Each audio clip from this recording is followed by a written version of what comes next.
semua kekurangan yang ada, baik di Basnas maupun di BSI, tidak menunjukkan kekurangan kita. Ini penting, men.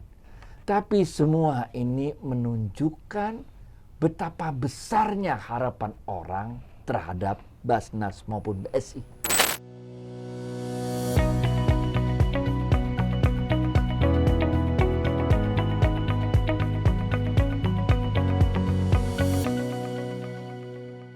Assalamualaikum warahmatullahi wabarakatuh. Waalaikumsalam. Para pemirsa yang dirahmati Allah, kita sekarang nih bincang tentang syariah nih di podcastnya Basnas. Dan tamu kita nih orang yang lagi digandrungi nih sama orang-orang muda yang senang dengan ekonomi syariah katanya. Mereka banyak ingin tahu nih, makanya kita undang pada hari ini. Kita di Basnas juga bagian dari ekonomi syariah. Dan kita berharap nih bincang-bincang ini ada sesuatu lah yang bisa didapat sama teman-teman nanti nih dengan adanya cerita-cerita gitu. Saya didamping oleh Sylvia, penerima beasiswa Cendekia Basnas. Dan Assalamualaikum nih Ustadz Adi. Waalaikumsalam warahmatullahi. Saya ini biasa manggil dia Ustadz, tapi orang-orang suka manggil dia Bang Adi gitu ya. Karena saya ini sudah melihat ini Ustadz Adi sejak mahasiswa sudah aktif di dunia Islam. Cuman saya mau tanya nih Ustadz Adi nih, gimana ceritanya nih tersesat di ekonomi syariah sebagai orang UI, orang alumni IPB, sekolah di Amerika, sekolah di Belgia, kok bisa tersesat sampai punya pengalaman kerja di bank muamalat? Gimana cerita nih? Waktu itu kan IPB nih. Ya. Hey, kita ke satu geng nih, sama-sama IPB nih. Gue 19, ini 17 ya? Iya, 17. 17, beda 2 tahun kita di IPB. Waktu itu Pak Ayam Saifuddin Iya. ngajar marketing manajemen tingkat 2 di IPB. Iya. Dia bukan ngajar marketing manajemen. Dia malah Ngomporin. menerangkan. Ngomporin. Dia malah menerangkan, dia baru pulang waktu itu dari Jeddah ya. Dia nerangin buku dia warna biru tipis banget, 500 perak dijualnya waktu itu. Nilai-nilai dasar ekonomi Islam. Wah, itu yang buat saya pertama kali ya, itu shocking bener loh. Ternyata ada loh yang namanya ekonomi Islam, bener gak? Iya. Nah, sejak itulah terus saya jadi terobsesi. Segala macam buku ekonomi Islam saya beli, walaupun nggak ngerti karena isinya ayat sama hadis. Gimana nyambungnya supply demand kagak jelas. Yang ada cuma lillahi ma fis samawati wa fil ard, semua ini milik Allah. Belum nyambung. Tapi semua buku itu saya kumpulin terus, saya baca terus sampai akhirnya kemudian Malah buat buku. Hebatnya begitu nih, malah buat buku nih. Iya, sampai akhirnya kemudian waktu itu ada waktu kerja di Bappenas tuh. Iya. Ada si bulenya itu, profesornya itu mengatakan, "Ini ada juga nih di Boston University model kayak lo yang makannya Wakar Khan namanya." Yang ngotot ekonomi Islam. Dia nulis disertasinya tentang ekonomi Islam. Iya. Mau disertasinya, dia bilang, mau, dia bilang. Dikirimin disertasinya. Itu baru nyambung. Karena isinya persamaan matematika, bukan Quran hadis isinya. Tapi isinya adalah ilmu ekonomi lah yang kita tahu kan. Sejak itu udah saya bilang, terus si profesornya bilang mau ambil S2 di universitas kami, di Boston University. Saya bilang mau dah. Habis itu sejak itulah kemudian saya mendalami ekonomi Islam. Bukan dari sisi fikih Quran hadisnya. Quran hadisnya baru kita dapatnya di ilmu di DSN. Iya, di Dewan Nasional MUI. Dewas ya, baik itu Pak. Iya, jadi ini ini bisa faktor kebetulan ya, atau faktor yang di-guidance sama Allah nih, bisa ketemu gitu ya, kan nggak mudah tuh ketemu di Bappenas, ketemunya orang bule lagi kan ya, bukan orang dari Saudi gitu ya. Ya Alhamdulillah. Buku sudah berapa yang dibuat ini? Buku sih 7, nggak maju-maju dari dulu, tapi tiap 2 tahun bikin edisi baru. Alhamdulillah. Jadi kita pengen mau bukunya nggak lama banyak-banyak, tapi edisinya sampai puluhan. Kalau kita belajar dulu kan di IPB kan, misalnya buku ekonomik saja kan. Iya. Itu kan tuh sampai edisi 30. Iya, betul. Kalau orang Indonesia nulis buku, judulnya banyak, tapi nggak ada edisinya. Iya, nggak dalam ya. Ya, cuman yang bahasa Inggris sudah dibuat ya, udah cepat juga. Udah. Iya, alhamdulillah tuh. Saya lihat tuh waktu nyerahin dengan Profesor Surin Harun ya. Ya udah. Iya, sebagai kenang-kenangan sama dia, profesor dari Malaysia gitu. Ini alhamdulillah nih. Ini juga nih, mungkin Sylvie mau tanya nih, sebagai orang muda, orang milenial nih, sama dengan Ustadz Adi nih, silakan nih. Pak, tadi menyangkut dari pertanyaannya Bapak, sebagai orang yang memiliki masa muda yang dinamis, tadi kan Bapak katanya sempat pindah-pindah ya dari kuliah dari IPB ke UI. Nggak pindah, double kali. Double.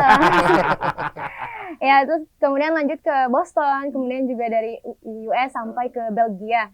Nah, bagaimana sih Bapak sebagai seorang komisaris utama BSI memaknai semangat generasi millennials dan centennials untuk mengembangkan ekonomi syariah? Itu paling benar pertanyaan lo. Jadi ini Bang Nadra nih. Anak-anak kita itu beda sama kita. Kalau dulu kita, zamannya saya nih, generasi saya, kalau udah dapat kerjaan, itu mau pindah tempat lain susah. Takut kita ngelepasin apa yang udah kita punya. Iya, betul. Itu aja.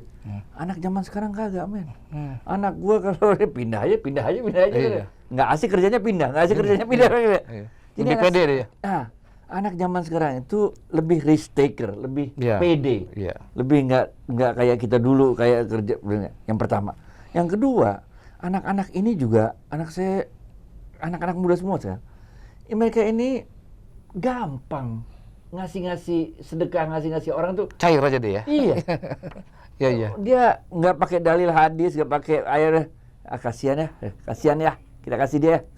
Iya. Jadi ada jiwa dermawannya yang tinggi di anak-anak milenial ini. Ini sebetulnya yang bisa kita ambil oleh Basnas. Iya, kita lihat data begitu. Nah, Jadi memang recehan, tapi tertinggi di bawah 40 tahun. nah, Betul, bener data ya? kita begitu. Ini juga yang digarap oleh BSI. Karena BSI pikir kita nggak perlu, artinya nggak perlu fokus mencari dari orang-orang yang udah mapan. Iya. Tapi kita cari dari anak-anak muda. Dari anak-anak muda ini bukan sekedar kita cari dalam artian uangnya, tapi ide-idenya. Jadi anak muda ini, nasabah-nasabah BSI, itu sering kasih masukan-masukan. Oke. Ini BSI ini kalau bisa kayak kompetitor anu nih keren nih. Iya. Ini BSI ini kalau bisa kayak kompetitor anu keren nih. Ini BSI kalau nggak lama kayak lama layanannya lembon kayak gini nih, mestinya kayak itu dong. Iya. Jadi kita dari anak-anak muda ini, kalau orang yang lebih berumur, itu biasanya mereka lebih diem, lebih sabar, habis itu meledak. Iya.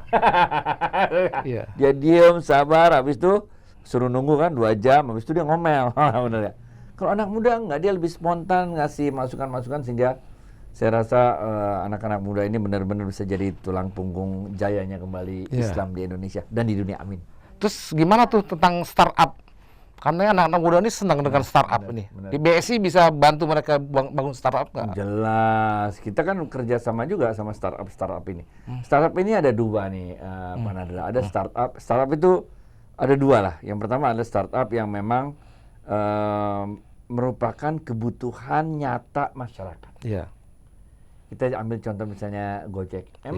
Emang itu kebutuhan masyarakat, mau naik ojek, tapi dulu pangkalan, bener ya? Iya, betul. Emang ada real nyata. Lalu kebutuhan masyarakat yang real nyata ini diolah sedemikian rupa jadi Gojek. Iya. Tapi ada juga startup yang sebetulnya kebutuhan nyata masyarakatnya belum ada. Iya, betul. Tapi dia punya ide keren nih. Ini kalau ini kita giniin bisa berhasil nih, bener ya? Kreator dia. Nah, untuk yang kedua ini tentu perjalanannya lebih panjang. Karena demand-nya itu, perilaku masyarakatnya itu harus dibentuk dulu. Iya. Benar ya? Iya. Harus dibentuk dulu, baru dia nanti akan bisa berhasil. Nah, sehingga startup ini kita lihat ada yang bagus ini karena dia memang kebutuhan masyarakat, tapi ada juga yang dia berusaha agak keras lah untuk bisa survive karena memang mereka harus menciptakan ini baru, habit baru. Dan peluang gagal juga besar ya? Ya itu. Iya. Iya. Iya, ini Ustadz Adi, kita nih punya program Santripreneur. Oke. Bisa nggak tuh kerjasama dengan BSI Institute kalau ada gitu, supaya mereka lebih punya jiwa entrepreneur yang bagus gitu. Kita tuh khawatir mau mendorong santri ini berusaha, tapi nanti kuncup di awal-awal gitu, karena nggak ada pendampingan gitu. Di BSI Mobile, niat baik jadi mudah. Nah, niat beliin bapak kuota. Beli paket data, bayar kuliah, top up, sampai kurban juga bisa. Mantap jiwa. Di BSI Mobile bisa infak. Bisa. Cool. Scan QR juga bisa. Tuh, sampai nge-zoom out. Keren kan? Terus apa lagi? Transfer? Kan lah. Ken, habis transfer diingetin infak. Debak. Kalau niat bantu sesama, Pakai fitur berbagi lah. Niat siapin budget nikah nih. Nabung emas aja kakak. Nguntungin loh. kalau pas butuh, Langsung gadai aja. Kalau niat nyenengin teman, Traktir lah. Asik ya. Kalau niat bahagiain mak, Berangkatin haji atau umroh dong. Soleh. Niat nyenengin camat? Ya bayarin lah belanja e-commerce-nya. Biar auto kalau disayang. niat Nah tuh Masya diingetin niat Allah. baiknya kan. Banyak banget ya kebaikannya. Cara joinnya? Cuma selfie, rekening jadi. Punya niat baik, download BSI Mobile buat dapetin kebaikan dalam genggaman. Bank Syariah Indonesia.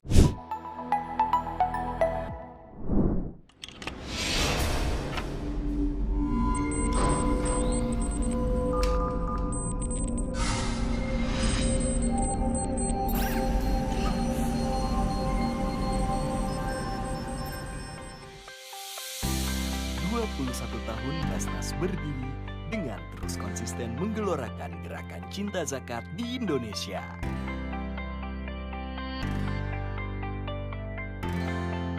Dengan wajah baru, Basnas kini hadir dengan berprinsip pada aman syar'i, aman regulasi, aman NKRI, dan diimplementasikan menjadi nilai akhlak, akuntabel, kompeten, harmonis, loyal, adaptif, dan kolaboratif. Tidak hanya itu, Basnas di usia 21 tahun kini hadirkan warna baru dengan nuansa berbeda. Terima kasih atas banyak hal yang telah Anda lakukan dalam keterlibatan dan menjadi saksi sejarah Basnas hingga saat ini. Dengan wajah baru, Basnas siap menjadi lembaga utama menyejahterakan umat. Wajib itu, kita juga punya itu, cocok. Di BSI ada namanya Muslimpreneur. Wah. Ini Santripreneur, cocok udah. Ya. Cocok Liga cocok. Cuman ini kan khusus santri. Iya. Kalau di BSI itu kita nggak mau khusus santri. Iya. Karena kita seakan-akan mengabaikan umat Islam yang bukan santri. Iya, betul. Jadi kita ngomongnya Muslimpreneur kalau di BSI, bener ya? Iya. Kalau di sini santripreneur. Tapi bisa dikerjasamakan. Bisa. Iya. Kita buat gede dah. Iya, itu dia. Gimana, ini Sylvia? salah satu pemenang ini. Oh, gitu ya? Ini batik salah satu pemenang dari lomba Muslimpreneur yang ada di BSI. Oh, alhamdulillah. Dari 5.000 peserta seluruh Indonesia, disaring tinggal 1.000 di 10 kota. Kemudian mereka selama 6 bulan kita training, kita latih mereka. Iya. Setelah 6 bulan kita training, kita segala macemin, lalu tingkat nasional. Kemarin ada kepilih 9 orang dengan 3 kategori. Ini salah satu pemenangnya nih, batiknya. Keren kan? Iya. Mantap. Ya gimana? Ini saya mau tanya lagi, sebagai generasi milenials yang hidup di era yang penuh dengan fasilitas dan kemudahan, kira-kira menurut Bapak, apa sih kemudahan yang bisa ditawarkan oleh ekonomi syariah spesifiknya untuk kita nih anak-anak muda yang baru memulai berpenghasilan gitu, baru memulai usaha gitu. Yang pertama, hidup itu emang kayak begitu, man, ups and downs, bener gak? Ada saatnya kita susah, ada saatnya kita senang. Makanya buat teman-teman yang muda-muda ini, Rasulullah SAW pernah bersabda nih, Silvini, manfaatkan masa kayamu sebelum datang masa miskinmu, manfaatkan masa sehatmu sebelum datang masa sakitmu, manfaatkan masa luangmu sebelum datang masa sempitmu, manfaatkan masa mudamu sebelum datang masa tuamu, dan manfaatkan masa hidupmu sebelum datang masa hidupmu. Jadi teman-teman yang muda-muda ini, menurut perhitungan kita ya, menurut ini ilmu penglihatan ini kan, 2030 Indonesia itu jadi jagoan, men, kita jadi pemimpin dunia. Karena tahun 2030 itu adalah tahun ketika di tahun itu ada 2 kali Ramadan kita alamin. Dan setiap kali tahun yang ada 2 kali Ramadan, itu biasanya ada kejadian besar. Tahun 65 itu ada 2 kali Ramadan. Tahun 97 itu juga ada 2 kali Ramadan. Tahun 2030 juga ada 2 kali Ramadan. Jadi anak-anak muda ini harus benar-benar memanfaatkan masa mudanya, memberikan yang terbaik yang mereka punya untuk kemajuan bangsa dan negara. Nah, alhamdulillah sekarang Dulu nggak ada model-model Basnas begini. Ini udah keren banget Basnas kayak begini, udah. Dulu nggak ada. Jadi kalau dulu itu anak muda nggak pernah ada punya pikiran mau kerja di Basnas, bener nggak? Basnasnya kagak ada, bener nggak? Dan nggak ada yang bisa dibanggakan dari Basnas dulu, bener nggak? Terus kalau sekarang kan lain, bos. Bisa dibanggakan. Dapat beasiswa kan? Nah, makanya Basnas keren, men. Jadi ente nggak boleh cuma selesai di situ doang, bos. Kita harus bikin sedemikian rupa sehingga seluruh dunia itu kalau mau belajar zakat infak sedekah datangnya ke Basnas Indonesia. Benar. Dan kita punya peluang untuk itu. Kayak aneh-aneh kita kelakuan. Pikirannya orang Indonesia macam-macam, kreatif. Iya, benar. Kita karena beda dengan negara yang sangat ketat hukum ya. Kita nih longgar jadinya, kreativitas bisa tumbuh gitu. Betul. Ya. Mudah-mudahan nih kita bisa terus nih Basnas sama BSI bisa berjalan seiringan nih. Ya memang banyak yang sekarang ini teman-teman di daerah ya ingin menggunakan sebenarnya akun di BSI. Dan kita sebenarnya Basnas sudah cukup banyak melakukan pemberdayaan. Tapi kami merasakan kalau nggak dibantu oleh bank, itu kami nggak ada kekuatan. Karena personil kita sedikit. Dan dana kita kan cuma 12%. Jadi kita memang harus dibantu. Kita ini takutnya ya, Basnas ini ke depan, karena kita nggak bisa melakukan pemberdayaan ekonomi, kita jadi sinterklas. Lebih banyak ngasih, tapi tidak ada pendampingan, tidak ada produktivitas yang bisa terukur. Gitu. Jadi kalau nggak bekerja sama dengan bank, kami melihatnya ini nanti sulit ke depannya. Kami kayaknya hanya ngebagi-bagi duit kayak sinterklas. Dan orang akan datang ke Basnas nggak dikasih gerutu ntar. Ya itu bahayanya begitu kan.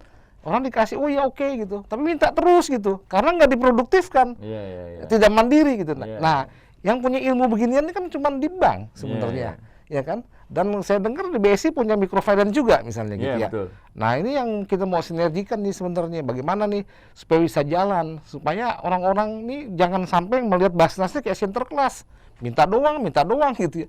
Kita mau ngidupin nih gitu. Nah, kita perlu nih sebenarnya ingin buat BSI ini menjadi office channeling-nya kita. Mantap. Kalau dulu kan ada office channeling kan di perbankan ya. Nah sekarang kita nih mau buat office channeling antara Basnas dengan BSI itu. Keren Gimana banget. office channeling itu? Keren banget itu. Bukan aja office channeling, itu harus ada di mobile bankingnya BSI. Iya, itu salah satu. Orang pencet langsung Basnas, men. Iya. Sama biar NPWZ-nya, zakatnya, sama NPWP itu biar gabung juga. Benar. Jadi itu bisa membuat orang lihat dengan ke bank BSI urusan selesai. Benar. Urusan zakat selesai, urusan pajak juga selesai. Benar. Gitu. Nah itu yang kita pengen sebenarnya. Setuju banget. Saya rasa kan kita kerjasama ini udah mulai baik ya, terjalin antara BSI dengan Basnas, di mana kita serahkan dana-dana zakat infak sedekah kita ke Basnas, kemudian kita salurinnya kerjasama lagi. Memang saya rasa kerjasamanya harus diperluas, bukan sekedar mengenai nyerahin zakat. Betul. Kerjanya harus diperluas bagaimana supaya orang di tempat-tempat di mana BSI ada, orang bisa datang dan ada counter Basnasnya atau segala sesuatu yang berurusan dengan Basnas bisa diladenin di kantor BSI tersebut, benar nggak? Iya, betul kan? Iya. Yang office channeling ini tadi kan? Iya. Nah, termasuk juga di mobile bankingnya, benar nggak? Ini nomor 1 nih sebetulnya. Jadi bagaimana kita kerjasama Basnas memanfaatkan jaringan kantor BSI. Yang kedua menurut saya juga BSI ini kan benar yang Pak Bang Nardra tadi bilang, kita punya microfinance.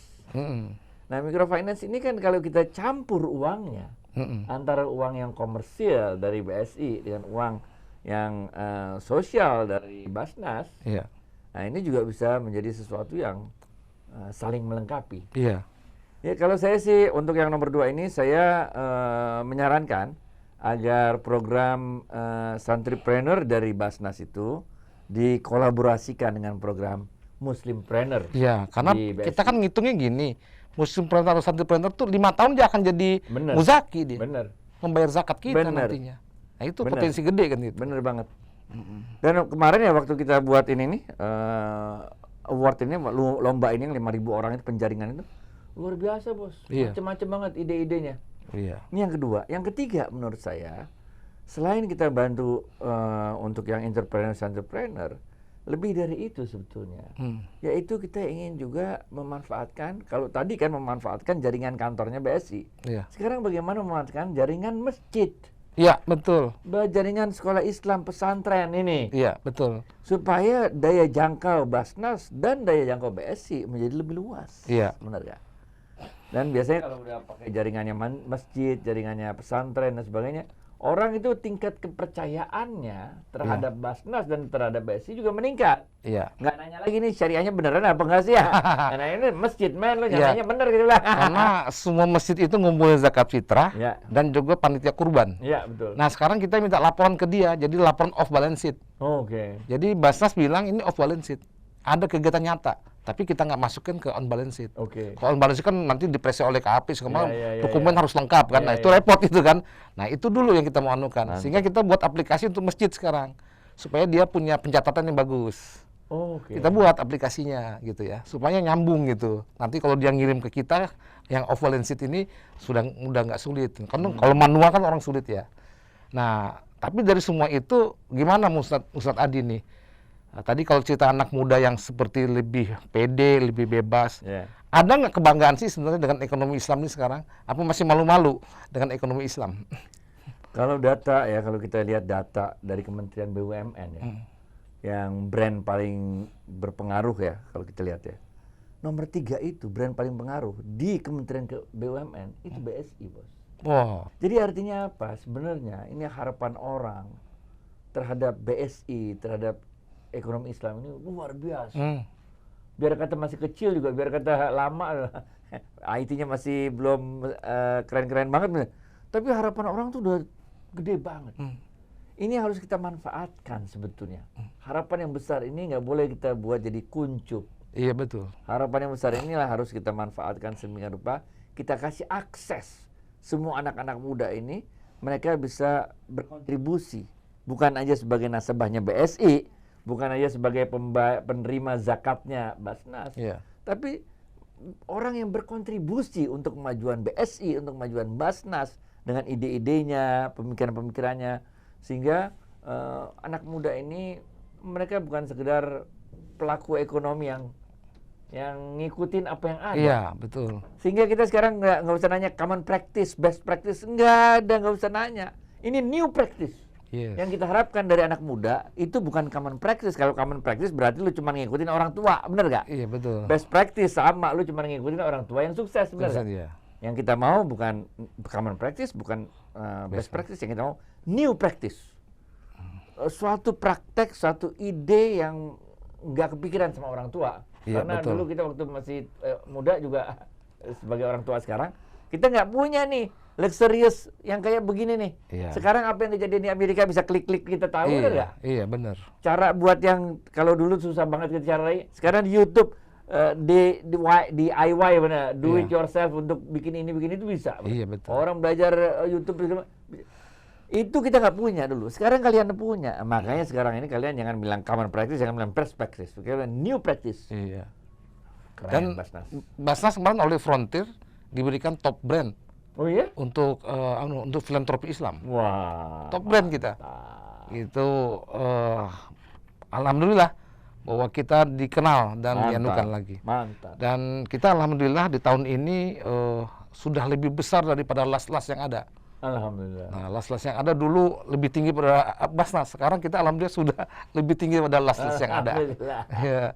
Nah, itulah kita juga ingin tetap bekerja sama harmoni dengan las-las itu, tidak saling bersaing, tapi kita pastabul khairat ya. Dan silakan Silvi, ini mumpung ada Ustadz Adi nih, orang-orang muda mau tanya apa lagi nih? Iya Pak, waktu itu beberapa bulan yang lalu sih, temen itu kan sempat merekomendasikan saya. Sebelumnya itu dia itu pakai bank yang nggak bisa saya sebutkan namanya apa ya. Kemudian dia ganti ke BSI karena kata dia BSI itu nggak ada adminnya, nggak ada biaya adminnya gitu. Kemudian juga saya di kampus untuk biaya SPP itu memakai BSI. Jadi memang harapan kita ke kaum milenial luar biasa. Indonesia saat ini masuk G20, kita keren, kita hebat. Dan kita yakin berbagai kekurangan yang ada ini sebetulnya bukan menunjukkan kelemahan kita. Ini penting ya. Semua kekurangan yang ada, baik di Basnas maupun di BSI, tidak menunjukkan kekurangan kita. Ini penting, men. Tapi semua ini menunjukkan betapa besarnya harapan orang terhadap Basnas maupun BSI. Harapan yang tinggi inilah yang harus kita kejar, kita penuhi, kita fulfill ekspektasinya. Kitanya oke semua, kitanya pintar semua, bener gak? Tapi orang bilang, iya bagus, tapi gue mau lebih bagus dari itu, bener gak? Iya, betul. Nah, jadi harapan orang yang luar biasa ini membuat kita jadi harus kerja ekstra keras untuk memenuhi semua harapan masyarakat itu. Dan itu artinya kecintaan orang pada kita, benar. Kecintaan orang kepada Basnas, kecintaan orang kepada BSI. Tadi baru ceritain bahwa kita udah ngelewatin las-las kan. Iya. Artinya apa? Artinya begitu begitu Basnas itu siap, orang datang, benar kan? Betul. Jadi ini cintanya orang ke kita. Kadang-kadang kita kalau punya orang tua yang lewat cinta sama kita kan, kita udah 2,7 aja dia bilang masih belum, suruh 2,8. Bener gak? Padahal dulu orang tuanya juga cuma 2,5. Anak-anak saya protes, bos. Iya. Anak-anak suara 3, minimal 3. Begitu mau ngurus paspor, kan lihat transkrip saya. 2,5, men. Ayah suruh kita 3,0, ayah aja 2,5 gitu. Saya bilang, ayah 2, sekolahnya main 2,5 tambah 2,5, 5. Baiklah para pemirsa, mungkin kita ini di penghujung tadi bahwa kolaborasi antara BSI dengan Basnas merupakan bagian dari aktivitas kegiatan ekonomi syariah dan ekonomi Islam. Dan kita juga sudah berbangga bahwa kita Basnas juga memberikan subsidi atau dukungan kepada prodi-prodi yang mengembangkan Ziswaf, prodi-prodi di beberapa universitas. Dan juga kita juga bekerjasama dengan 1.000 universitas untuk memberikan beasiswa. Dan kita berharap nanti dengan dukungan dari BSI, proses transformasi, transfer uang, dan administrasi keuangan itu akan lebih transparan dan good governance, sehingga kita bisa melacak semua aktivitas Basnas ini melalui BSI pada waktunya nanti. Saya pikir itu. Terima kasih kepada para pemirsa yang memberikan atensi kepada obrolan pada hari ini. Dan kepada Sylvia juga terima kasih. Tadi beberapa pertanyaan khusus kepada Ustadz Adi.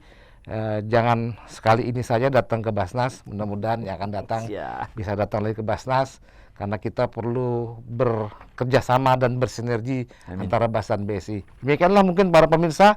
Kami berharap bahwa bincang-bincang pada syariah, pada ekonomi syariah pada hari ini dapat bermanfaat dan membawa inspirasi kepada kaum muda bahwa inilah BSI, inilah Basnas, dan harapan yang besar dari kaum muda tentu kami akan layani dengan kerja keras dan berusaha untuk menangkap semua aspirasi dari kaum milenial. Terima kasih. Billahi taufiq hidayah. Wassalamualaikum warahmatullahi wabarakatuh. Waalaikumsalam warahmatullahi wabarakatuh. Thank you semuanya.